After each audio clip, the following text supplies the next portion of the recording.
Today is November 17th, 2009. My name is Martin Frank.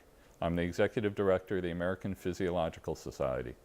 Today I have the pleasure and honor of interviewing Dr. Robert Bob Crane for the Society's Living History Project. This interview is being recorded at his home outside of Memphis, Tennessee, where he retired to after serving as professor and chair of the Department of Physiology and Biophysics at Rutgers Medical School, now known as Robert Wood Johnson Medical School. During this interview, we will learn how Bob became interested in science, about the people that he worked with, and the discoveries that he's made, as well as his academic responsibilities. We will also learn that what has been keeping him busy since he retired, and receive advice that might assist students and scientists as they pursue their scientific careers. It should be noted that Bob Crane revolutionized biology in 1960 with his elegant intellectual concept to explain active transport in the intestine.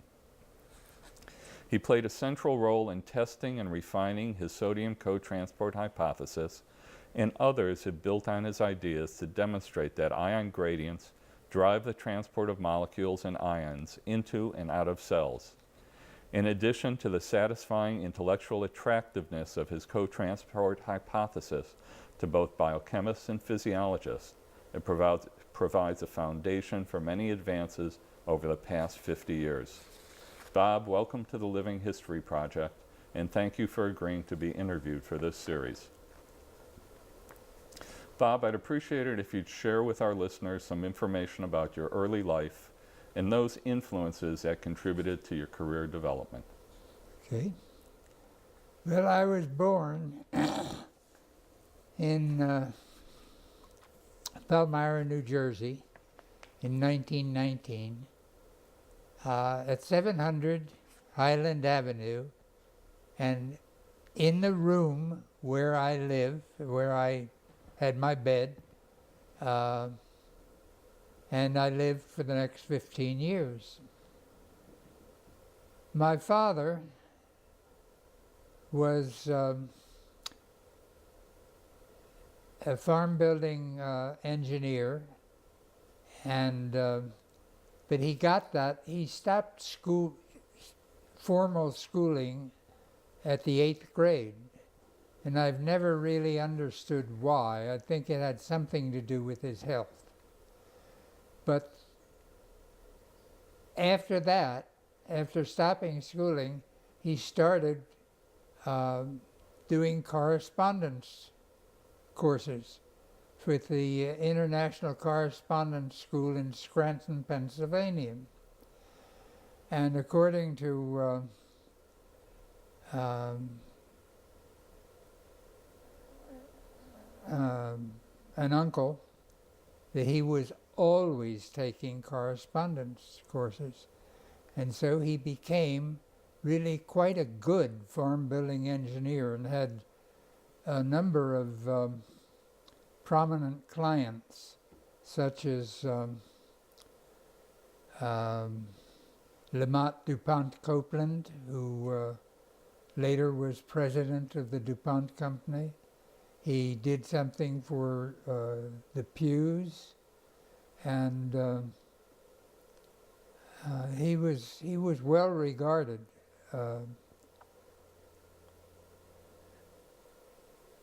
So it is interesting that the correspondence school is in Scranton. It was not deliberate, but his wife, my mother, came from Scranton. As part of the correspondence course? No. Oh, her sisters, a couple of her sisters did work for the correspondence school, but she was off to Utica, New York to become a nurse when my father's aunts saw her and said, "You gotta come and get this girl." So he went up to Utica, met her, and it didn't take very long for them to get married and start the family I was part of. So both his education and his wife came from Scranton. I think that's funny. Well, anyway, I just grew up like everybody else. Went to school, the Paramount Public Schools, as far as the second year of high school, when, because of my father's relationship with the eastern shore of Maryland, with Lamont DuPont Copeland, he got to meet a woman whose son was going to St. Andrews. And from that developed the idea that maybe I could take an examination and get admitted and get a scholarship. St. Andrews is an interesting school. It's A. Felix DuPont conceived of the school and funded it. He wanted an Episcopal school in Delaware. And so they formed the Episcopal Church School Foundation, which is headed by the Bishop of Delaware, who was Bishop Cook at the time I was there. So I was given the opportunity to take the examination. I did. And I was accepted, but put back a full year on the basis of the actual knowledge that I had acquired in the Palmyra Public Schools, where I was on the honor roll. I spent 3 years at St. Andrews, and I profited from the superb schooling which provided by a select group of masters. Now, I was not turned on by any of the science. I took physics, biology, chemistry, but it didn't turn me on. I don't know why. It's not the fault of the masters. But what did turn me on was the study of the English language as provided by a Mr. Cameron. And his method was, we didn't parse sentences and that sort of thing, which is common in high school. What we were required to do was to write a 300-word essay, I believe twice a week, and to have the punctuation right. I think at one time at least, I had a fair mastery of the English language, and it started there. Which is critically important. Yes, I mean, it's been something of great importance to me practically all my life, well, at least since then. When it was in St. Louis that I had Fowler's English language on my desk, referred to it constantly. It pleased me to be able to write English as it should be written. But of course, what was I writing? Science papers. And one time I was talking to a fellow lived next door to me, and he was in a language department in the university. So I showed him one of my papers. He said, "But that's not English." Bob, let's move on because we've gotten you into St. Louis and you haven't even made it out of high school yet. Well, I graduated from St. Andrews in 1938. All right. And after you graduated, you went on to college where you did get interested in science. And so can you tell us a little bit about Washington College? Yes, well, Washington College is a small liberal arts college on the eastern shore of Maryland in Chestertown. Lovely country. And this was just before the war, World War II. And it had a remarkable group of professors there. Ken Buxton in chemistry and Julian Carrington, who later became head at the University of Miami, biology department, and Jesse Coop, who taught physics. Now, then as now, a freshman was required to take one science course. So I had no reason to choose. I thought physics was probably too much for just a curricular requirement. And so I sort of flipped a mental coin between chemistry and biology. It hit on chemistry, and consequently, it hit on Ken Buxton, who was the professor of chemistry. He's a remarkable teacher. I had no interest before I sat under Ken Buxton. By the end of the first semester, he had me hooked and landed for chemistry. And I went on and took chemistry, became the senior chemistry student. And then I took biology, and Carrington just made everything except comparative anatomy exciting. And in physics, I discovered, yeah, that's exciting too. So I took all the physics courses, and I ended up with a degree in chemistry. And you graduated in what year? What? You graduated from Washington College in 1942. All right. Bob, after you graduated from Washington College, you took a job at the Atlas Powder Company. Tell us a little bit about that. Yeah, well, I got to the Atlas Powder Company because I had tried after graduation to find a way to go to graduate school. And I had 3 offers for organic chemistry, but I was married and I didn't want to do it.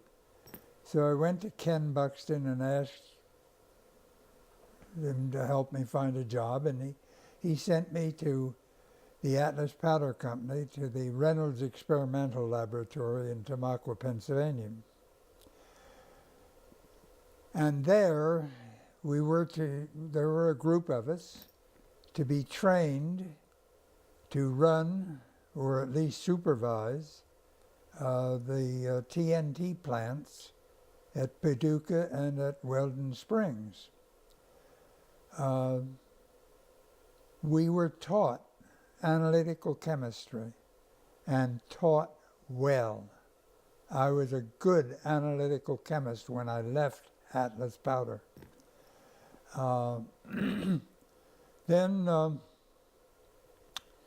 But after a year there, I went off to Kirksville, Missouri, and taught every course they needed.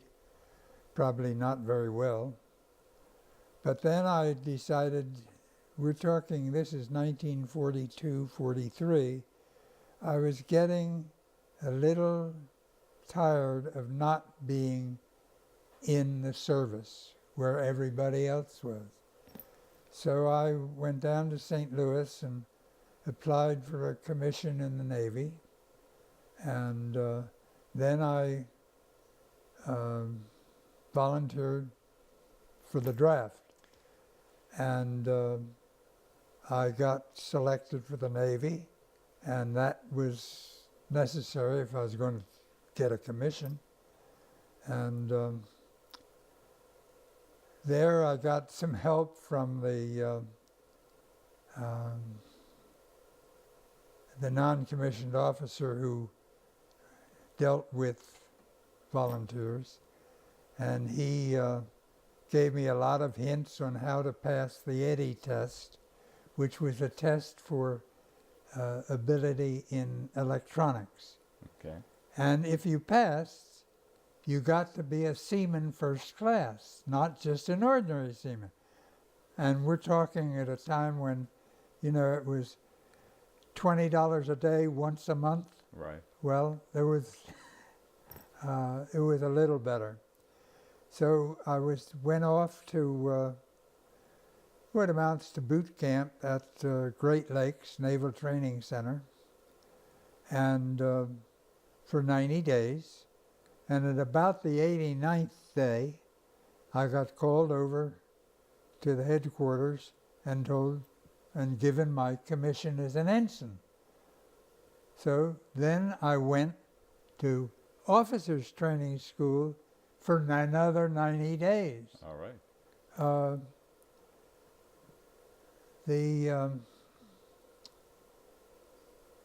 I was in better shape than just about anybody else at the officers training school because I just finished boot camp.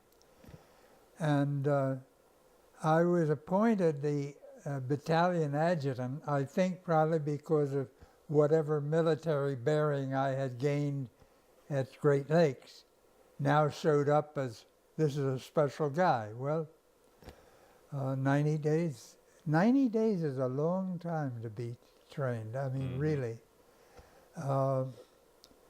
Then from officers training school, I was sent down to Norfolk, and from Norfolk down to Hollywood Beach, where there was a school for combat information center officers, and we had our schooling.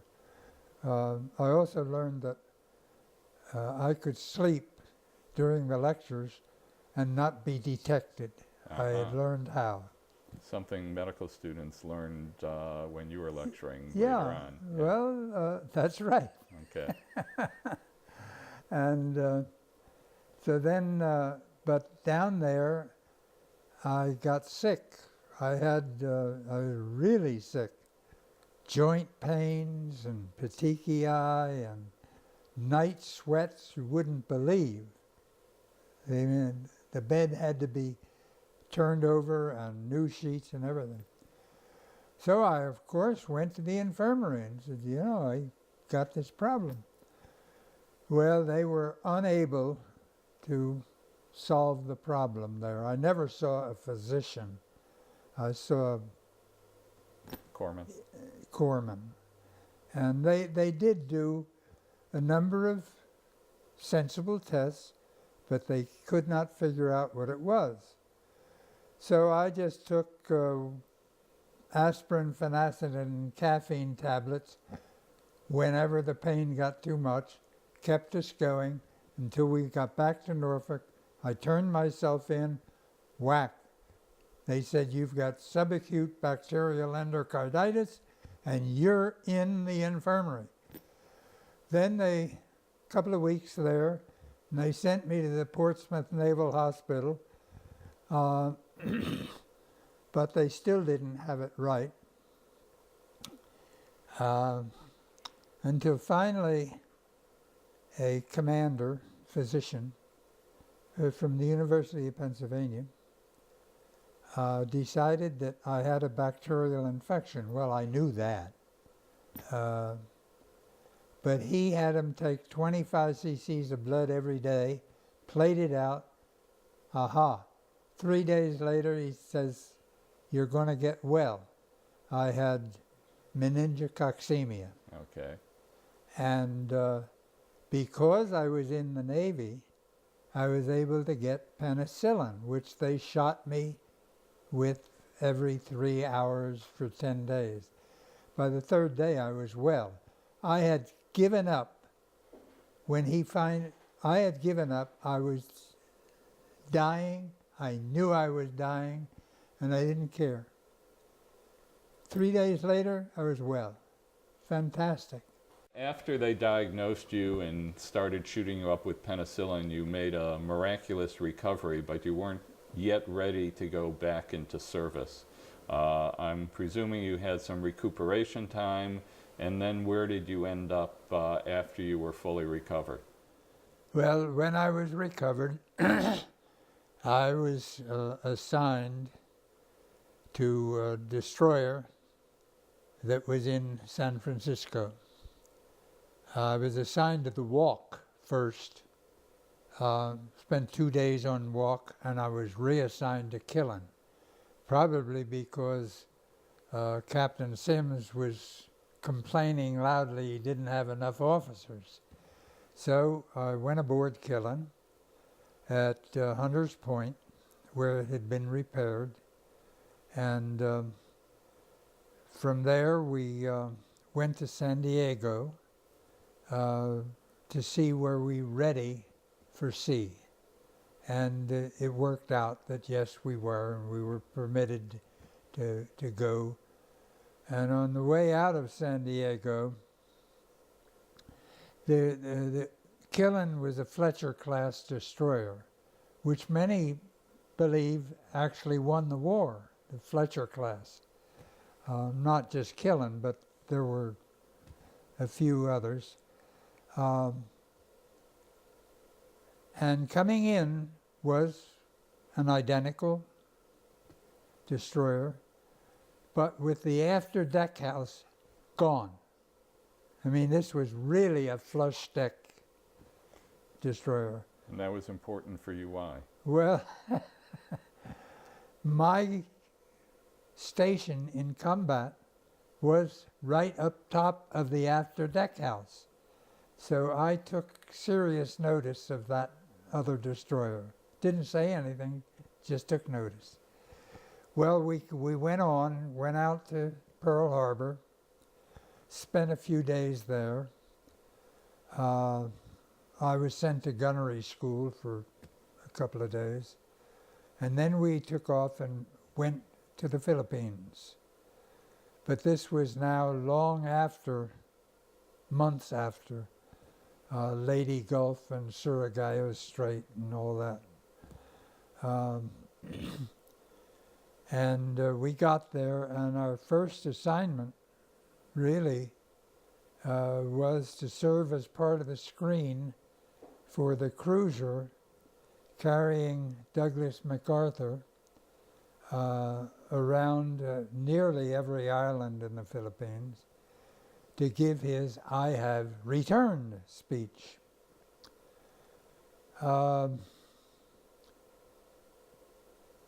After that, I think we benefited from the fact that Killen did not have the propulsion system necessary to operate with the fast carriers up in Okinawa. So she stayed south with the cruiser fleet. And we attacked Borneo, fire support for the troops landing. At Brunei first, then at Balikpapan on the other coast of Borneo. And we did again fire support. And from there, we were sent to Adak in the Aleutians with the knowledge that we were going to be part of a screen for freighters taking freight from Adak to Vladivostok. And that meant that we would be 28 days at sea and 3 days at anchor availability for any repairs we needed. And that was going to be pretty sickening duty. We're talking the Bering Sea, heavy duty weather, and lots of it. Well, just as we went alongside the dock in Adak, we got the word that Japan had surrendered. The war was over. That was good news. And then we were sent to Japan, where we took up station at Ominato, which is the very tip north part of Honshu Island, the major island. And we really supported the troops that were being sent for an occupation. And after a month or so of that, we were sent back to the States, back to Puget Sound. And from there, well, I got a month's leave, and the captain was talking about, before I left, the possibility of getting me a spot promotion from Lieutenant JG to full lieutenant. And that interested me. But I got home and my wife and I began talking. I said, I have no idea what to do if I don't stay in the Navy. And she said, well, you used to talk about going to graduate school and do biochemistry. I said, okay, we can do that. But I went back to the ship then after my leave, and there was no more talk of a spot promotion. Had it happened, I probably would have stayed in the Navy. Well, science... Not certain, but probably. Well, at least science benefited then by the fact that you didn't get the promotion. And you can, Maybe the Navy would have benefited more. I could have been an admiral. You could have been an admiral. I don't believe that for a minute. All right. After the war, you took advantage of the GI Bill. Yes, I did. And went back to college. I think that was a wonderful thing. And you ended up at Harvard. So tell us how you ended up there. Well, biochemistry. What university did you go to? Harvard. I think I tried Michigan. I tried Johns Hopkins. And I thought Harvard would be the better place for me to find out fast whether I should be a biochemist or not. And they would let me know. That was really my thinking. So I chose Harvard. And that meant, at that time, there was Eric Ball, Ralph McKee had just left, and what's his name? Anfinson. What? Anfinson was leaving, and the guy who wrote the book. His name won't come to me at the moment. Doesn't matter. And Baird Hastings wasn't taking any students. That left Eric Ball. There was no biochemistry across the river at that time. The only biochemistry was at the medical school in the medical sciences division. So Eric Ball said, whoever wants to be a graduate student of mine will have to study CO2 fixation in retina. That was the way my research program was decided. And so that's what I did. It wasn't terribly interesting. It was interesting attacking the problem, but the results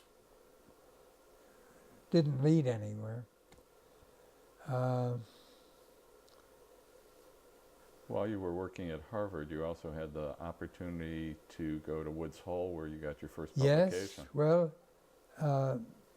Eric had, first thing, before accepting me for the retina work, he had required me to try to crystallize hexokinase by a published method. And I couldn't do it. Several times in my career that's happened, I can't crystallize an enzyme. So I've thought I'm more like a physiological chemist than a biochemist. But anyway, I wrote up a paper on hexokinase as required. And Eric Ball came charging in, after I turned it in, he came charging into the lab where the graduate students were saying, this is the kind of paper that you should write. I thought, oh my God, you know, that makes me very popular with the other guys. But he liked the paper, and he offered me the chance to go to Woods Hole to work in the laboratory of G.H.A. Clues, which was really one run by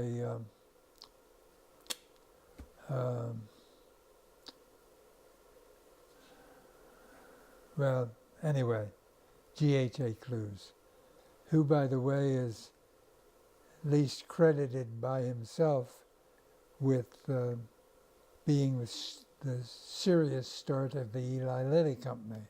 Oh, okay. Because they were awarded insulin because, according to Clues, he was being supported by them in a laboratory at Woods Hole. Okay. Interesting. Anyway. At Woods Hole, you did what? Worked on sea urchin eggs, which is what just about everybody did. And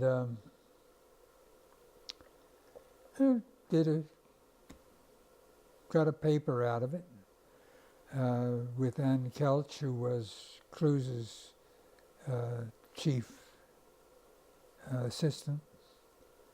And we published another paper too. With respect to going back to Harvard and working with Eric Ball, how did the retinal work go? It just went. I mean, it was, you know, I had to go to the slaughterhouse to pick up the eyes at their convenience when they were ready. So I was always late in getting back to the medical school, which was not real close by. And I didn't have a car at that time. I used public transportation. Well, it worked. And I did the studies, and we published the papers, and I don't think it made any imprint on scientists. But you did what you needed to do to defend your dissertation, and What? You did what you needed to do to defend your dissertation. Yes, I did what I needed to do to get to have a dissertation, and I stumbled a little bit. You know, there is an oral examination which those who have ever experienced it look on as a gladiatorial contest between the professors and you. Right. And you're alone, and they're a big bunch of them, and they're all famous and all very bright. So the first time I went through, I answered questions pretty well. But then Robert Woodward, who won the Nobel in 1965, some years later, asked me a question which was complicated, but which I'm sure I could have answered had I not taken sleeping pills the night before, and if I had understood that I was permitted to go to the blackboard to work it out. I knew the fundamental stuff behind his question, but I couldn't answer it, not that day. And they then decided not to flunk me, but to put off the examination for a month. And I didn't study, I didn't do anything for the month. I arrived with a new set of professors, Louis Fieser, who's well known for his organic chemistry book, was from the other side, from the university. And actually, it was kind of silly. I mean, offering organic chemistry, which I hadn't had since way back as a junior in college, and I'd been to the Navy and this and that.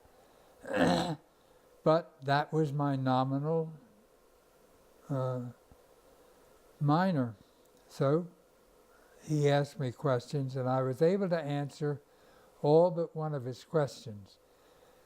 And Burrell told me that he was surprised I didn't know the answer to that. Well, what I had done in preparation for this, for the examinations, was to learn every named reaction in organic chemistry, every one of them. But this turned out not to be a named reaction, but it was one I should have known. You should have known it. Anyway, I passed. And you got your doctorate, and you spent a year after getting your PhD with Lippmann. Yes, with Fritz Lippmann. And that I know that Dave Novelli put my name in, but this is an actual position. This was the position as assistant biochemist at the Mass General Hospital, Fritz Lippmann being the biochemist. And it was a really remarkable year. I don't think, I did some work on arsenate replacement for phosphates and so on. But when Lippmann was there, it was hard to get an experiment done because it takes a few hours. He would arrive, I had a little cubbyhole laboratory next to his office, and he would arrive in there at about 4 o'clock every afternoon, and we would start talking.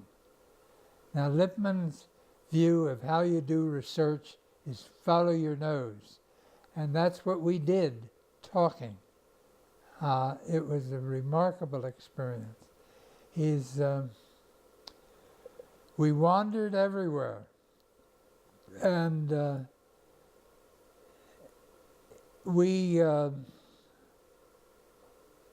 actually, I solved a problem, a question of mechanism, which was not what Lippmann would have thought. It was a different way of getting a phosphorylation than he had published. He was famous for it, and yet he said, in effect, because I don't remember exactly the words, but he said, you could be right. You young guys can do it. And later on, I gave the idea to Janie Harting, and she proved it to be correct. She did all the work. I had nothing to do with it. I just suggested what the end point was. And she found her way to the end point. Anyway, while I was with Lippmann, Mike Crail, who was I'd met by going to Woods Hole. He ran Cluse's laboratory. But he wanted Carl Corey, to come look me over and get me to St. Louis. Well, Corey came. He looked me over. I don't think we said a word to each other. He liked what you look like. I mean, he saw me, and he offered me a job in St. Louis, which I think is Mike Crail's doing, because Mike Crail knew me. I was headed on a problem with Lippmann that he wanted done that it didn't turn me on. And so I decided to go with Carl Corey. Bob, after you got the opportunity to go to Carl Corey's department at WashU in St. Louis, you had a very successful 12-year stint there, doing some very important research, clearly one piece extremely important. But if you don't mind, could you tell us a little bit about your interactions with a few of the folks who you worked with while in St. Louis? Gladly. Alberto Souls for one, and then we'll talk about Richard Field and Steve Crane as well, because I think they all led to and contributed to the development of your sodium glucose co-transport model. Well, Alberto Souls and I worked on hexokinase. At the request of Corey, we worked on hexokinase because that was, in the old sense, the first step in carbohydrate metabolism. That was the view of Corey and his department. Souls and I were quite successful in getting to understand hexokinase and how it could be controlled by product inhibition, which was fairly new. And what I might say is that Souls went on, when he went home after 2.5 years, he developed biochemistry in Spain. And there is an Alberto Souls Research Institute, quite impressive, set up by the government of Spain. He introduced biochemistry to Spain. Anyway, when he left, I went off. I didn't stay on hexokinase. He did very successfully. Up to that time, Corey had really no interest in transport until Rachmael Levine had shown that insulin affected the entry of glucose into cells, which means that's before hexokinase. So the first step in carbohydrate metabolism becomes entry into the cell. Now we're talking transport. And with Dick Field, we worked with ascites tumor cells and studied sugar transport into those cells. And Corey was very much involved with it. And Field left, and Corey, he'd been a postgrad, and Corey asked me to continue the studies, which I did, and we spent many hours discussing what we should do and what it meant, and so on. And interestingly enough, Eric Heinz, a good friend, told me that the paper we wrote, Crane, Field, and Corey, was used for many years at the University of Frankfurt in Germany as the case study in transport. It's pleasing. Anyway, then Corey became fairly active in transport with other postdocs who came along, like Dave Kipnis, and Narahara, and so on. But we had a falling out. And honestly, he didn't want me to talk with Dave Kipnis or his other postgrads, and so I said to myself, okay, I'll just go off and study active transport in the intestine. He had nothing to do with it. And so I worked on that with, for example, Steve Crane. First we had to rule out phosphorylation, dephosphorylation reactions, which was expected, which in fact Mitchell was proposing at that time. But we kept ruling them out one by one until we finally came to a point where we knew all the restrictions on the possible reactions. We didn't know what the answer was.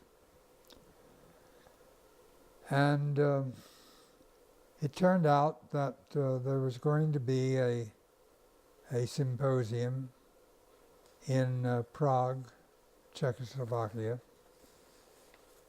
and Corey heard about it and asked them to invite me because he knew the work I was doing.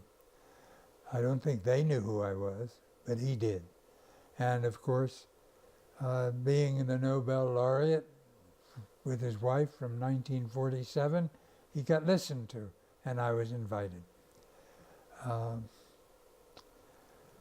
I got there with all this information I had, but I had no answer. I did not know the mechanism. And we were asked not to repeat the papers that had been submitted, but to add something new. And it wasn't very long before. I mean, it was not I didn't have a lot of time before I was supposed to talk. And there I was sitting wondering, what am I going to talk about? Well, I started thinking, and I wrote down on a pad what is now known as co-transport. And I talked about that. And when I'd finished, Peter Mitchell jumped up and said, "You got it." And yes, indeed, I had. He came over to the table I was sharing with Aharon Kachalski, and I re-explained it. There was really nothing to explain. This was novel that I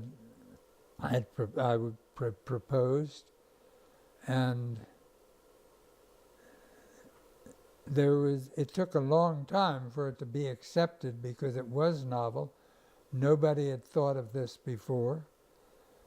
I had no reason to think about it except I needed an answer for active transport. And that worked. A lot of people believed it didn't work. It couldn't work, but it did. It took about 10, 15 years to be generally accepted. I'd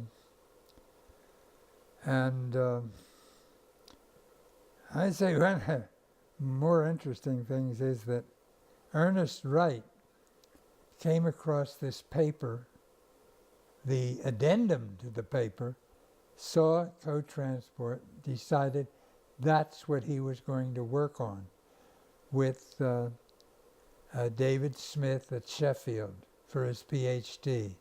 And he has worked on it now for 50 years. And absolutely stunning bunch of experiments with finally crystallizing a transporter which works exactly as I had proposed in 1950. So now 50 years later, it's proved. Well, I think that's an important lesson, that the discoveries we make at one point in time don't get fully appreciated until others have done experiments Oh yes, to well, explain them. you see, I had always separated in my mind thermodynamics and mechanism. I think a lot of people don't do that. And the concern was the thermodynamics. Fred Snell, for example, said, you have to have an irreversible reaction.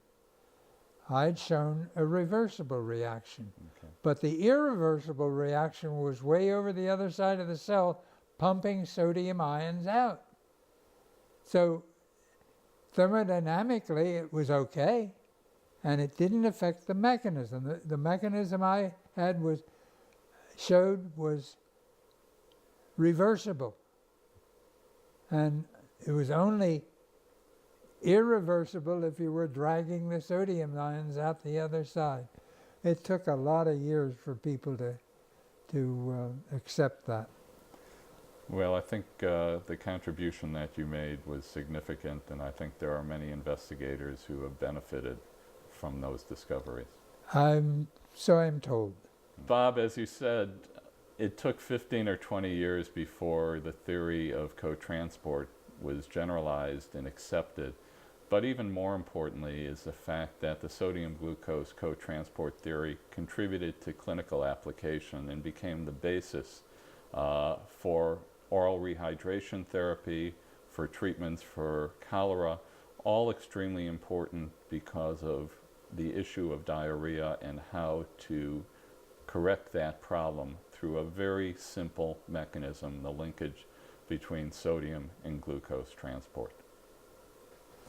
Bob, you spent 12 years, as we indicated, in the department at WashU with Carl Corey and a number of other excellent and outstanding investigators.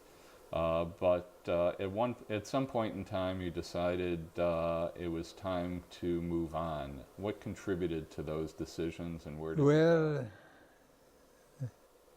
A number of factors, personal and professional.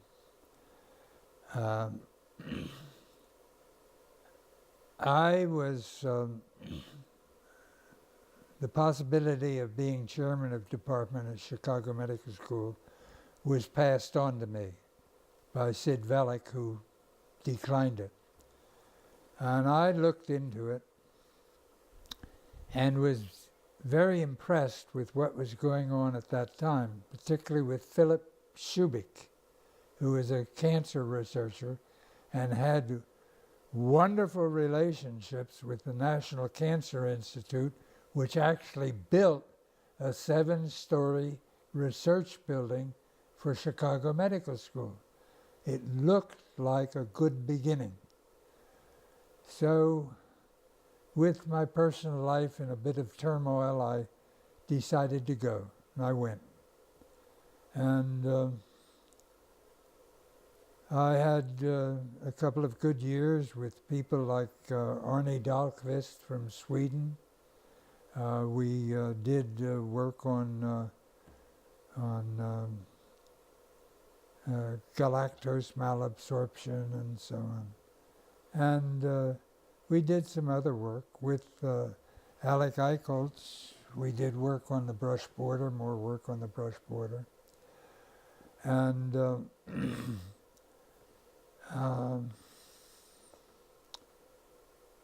well, it finally turned out that I doubted that John Sheinin, who was president of the medical school, was going to be able to pull it together and move it on, which was the promise I saw. And we had a meeting, and I was offered the post at Rutgers by Hans Stettin, who knew me very well. And when he first offered it to me, I said, "You're out of your mind." But I didn't turn it down. I just said what I said. And so then I met with John Sheinin, and he showed me letters of intent between Michael Reese Hospital and the Chicago Medical School for getting together, combining, and becoming a serious medical school. And I read the letters, and I thought about it, and I said, I don't think it will happen. So I'm leaving. That was when I made my decision to go to Rutgers. It turns out that the Chicago Medical School didn't go in that direction. It went in a different direction, became part of the Rosalind Franklin University, Medical University, moved out of Chicago, and is, I think, doing all right. Michael Reese Hospital never combined with the medical school, and in fact, in 2009, Michael Reese Hospital declared bankruptcy and in June closed its doors. So that episode is over. So then I went to Rutgers. You went back to your ancestral roots in New Jersey? Absolutely. It was quite deliberate. I left Chicago on April 1 to head back to my home country after 30 years away. But it is very much my home country. In New Jersey, I'm comfortable with everybody and anything.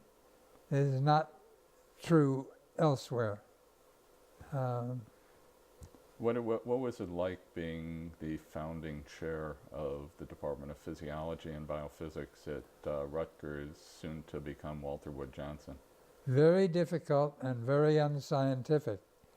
Most of the work I had to do was organizing or helping in the organization of a totally new medical school. At the same time, we started out with, I believe it was 16 students. When I arrived, it was 16 students. Within a year, the student population was way up because the College of Medicine and Dentistry of New Jersey, which captured the medical school. That's what the governor wanted. That's what happened.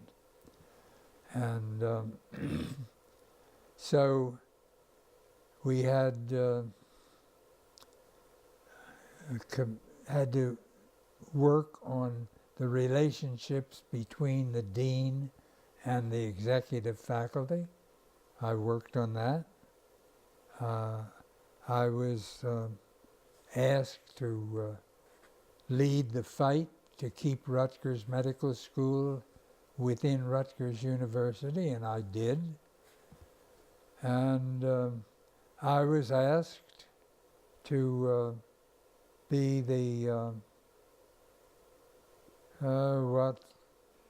leader in getting the faculty to be unionized, which they wanted. And so I worked with the president of the university, Stan Bergen, back and forth, and we achieved that. You don't get much science done when you're faced with this kind of administrative duties. Administrative duty. So for a few years it was nip and tuck. And there were other things, but... were you able to recruit... what? Were you able to recruit faculty to the department that complemented your research? Yes, I took Alec Eichholz and Alvarado, who had come with me, whom I had recruited at Chicago, took them east with me. So there we were, 3 people. Now you have to understand that I was, until that moment, totally a biochemist. I'm responsible now for physiology. What do I do? Well, we tried to, I got a young fellow, very bright, able guy, to come with us. And we tried to teach. And I quickly realized that we were not teaching well. Now, if it had been a biochemistry department, we could have taught well because we were biochemists. We were not physiologists, any of us. So I felt there the responsible thing to do was to start getting people into the department who were physiologists. Harvey Weiss, a cardiologist. Kay Bryden, a muscle physiologist. Now, I undertook GI and did poorly the first year, but then I studied up and became quite competent. In fact, I wrote a piece called Water Balance in the Gut. And I included everything. And it was at that time, it was all true. And Nancy Stevenson told me that she had shown it to one of the medical students, and he said, "Gosh, this is good. You ought to make him chairman." He is the chairman. But anyway, it was okay. I learned from a true gastroenterologist what I should have been teaching, and I did. So it was a kind of fragmented department, not the sort of thing you might expect if a physiologist had been chairman, hiring people who fitted together in a physiological way. So John Leonard became available, and I hired him. I started then hiring on the basis of people who had talent that I felt I could talk to, that I could have an influence on. Well, it worked some, probably a stupid idea actually, but that's what I tried to do, rather than building a department reflecting my own research interests. Well, I think it's advantageous to have people you can interact with, both within your research area, but across research areas, as you try and, as we all try and do, as we try and build organizations or departments that are families, that people can get together and get along, although families don't always get along, I guess, but get along well enough to fulfill the needs of... There needs to be an organization which is comfortable with itself and which works to help other parts of it. I agree. Let's talk a little bit about an interest of yours. When you came back from Chicago to New Jersey, you took up residence on the water. Oh, yes. And I'm sure many folks who are watching this video are not aware of your passion for sailing. So how about telling us about that? When I knew I was coming back to New Jersey, before I actually came, I made trips, and one trip I went up to the boat show in New York, which is really a fabulous boat show. And with nothing specific in mind until I saw an Alberg 35 fiberglass sloop that they had on display. And I guess you could say I fell in love with it. I found out I could buy it with a down payment. It wasn't so much, and that I could pay for it with about the same monthly cost as an apartment in New Brunswick. Well, okay. I bought it, and I moved aboard and lived in it for 5.5 years. Now, the advantage is that with fiberglass, the whole hull and deck form the strength, whereas in a wooden ship, you have to have planks inside, nail or screw the boards on, so there's not, in a 35-foot wooden boat, there's far less living space. Mm-hmm. But in a 35-foot fiberglass boat, it was quite adequate. and I enjoyed it for 5.5 years. And you used to sail up to Woods Oh, Hole? we sailed up one year, sailed up to Cape Cod to Woods Hole, and also one year, yeah, it was 79, my son and my daughter decided to go out to California to see the condors. Okay, so that left my son and I without interference for anything we wanted to do, and we went sailing. We sailed from the Delaware River through the canal to the Chesapeake Bay, all the way down to Cape Henry, out into the ocean, and up to what we call the Cape of the Flies, Cape Henlopen, Delaware, and then back home. So it was a wonderful summer.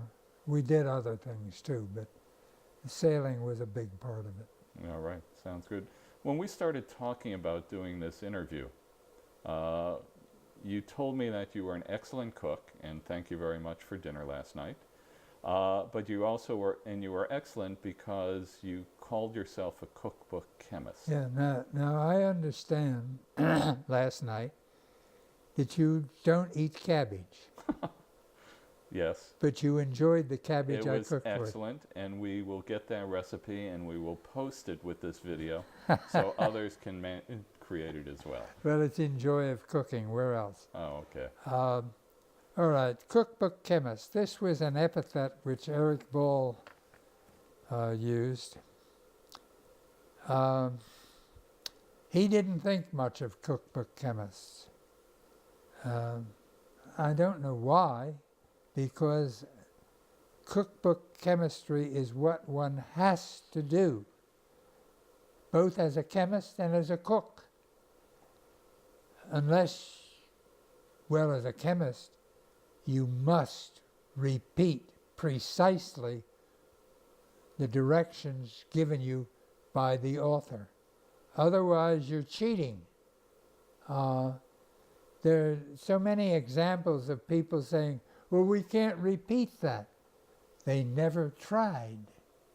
That was the right answer. Well, in cooking, the trick is to find an excellent recipe and then follow it, at least until you know how you can vary it a little bit. I mean, it's not precise. In chemistry, it's precise. In cooking, a little more of this, a little less of that, so on. Perfectly all right. But you have to understand what you're doing. Right. We didn't discuss this when we put together some of the questions, but you had a long, illustrious research career, and I'm just curious, you were funded by NIH throughout that, or? No. My early funding was, including with the co-transport, was by National Science Foundation. Okay. Now, I've discovered that NIH, if you're funded by NIH, then your list of publications goes into PubMed and can be found. Apparently, National Science Foundation doesn't do that because I can't find my papers. Well, any journal, scientific journal, seeks to be listed under PubMed and Medline. So they should be there. It's not a function of the funding source. It's a function of the journal that was Well, I public. can't find them. All right, we'll see if we can find them for you. You retired from UMDNJ in 1986 at Yes. the age of 65. At least that's what I wrote down. No, 66. All right, at the age of 66. What have you been doing since? Oh, building horse farms for my wife. All right.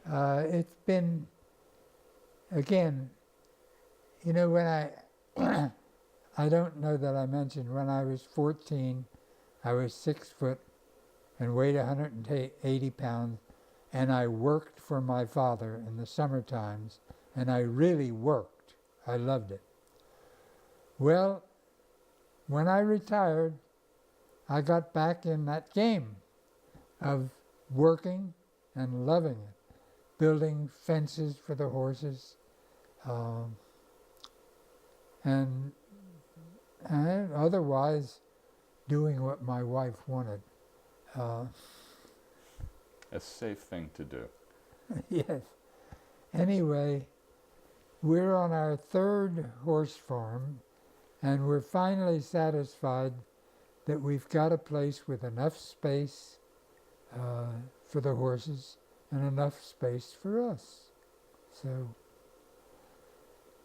what I've been doing, digging fence, put holes, in our previous place near Buttsville, New Jersey, to put in a post and board fence, you have to use a backhoe because the glaciers pushed down just through there, left rocks strewn from Belvedere across to Rahway and on up to Rockaway. And I put a fence in. Then I dug a big hole with a backhoe, laid the post in place, and pushed back the dirt. But I enjoyed it. Did 1.5 miles there or more. And when we got down to Tennessee, where we are now, I was able to use an auger, which is a lot simpler. And I did another 1.5 miles of fence, post and board. Well, hopefully you won't have to do any more. I won't do any more. All right, sounds good. Let me ask you one last question, as we like to ask at the end of the interviews. Do you have any advice for a young scientist starting out today? Well, that's a tough question because I really don't know much about today. I mean, I go way back. Well, from way back, what was your advice to young people? Work hard, focus, don't fear making a mistake, pay attention to the possibility that you could be right, though most frequently you'll be wrong, and for that you need a lot of resistance to frustration. I think resistance to frustration is probably the most important thing you can have, other than brains. And but I don't think it matters where you start, so long as it's relevant to what's going on in the years that you're going to work. People will care about it. I don't think it's important. Just start and keep going. All right, Bob. Anything else you would like to tell our audience? Anything else what? You would like to tell the audience? Well, happy landings. All right. Bob, let me thank you on behalf of the Society and express my appreciation to you for agreeing to be interviewed for the Living History Project. It's been a pleasure for me to get to know you. I hope our listeners enjoy the opportunity to learn from your experiences, and I wanted to thank you for being part of this. Well, thank you for having me.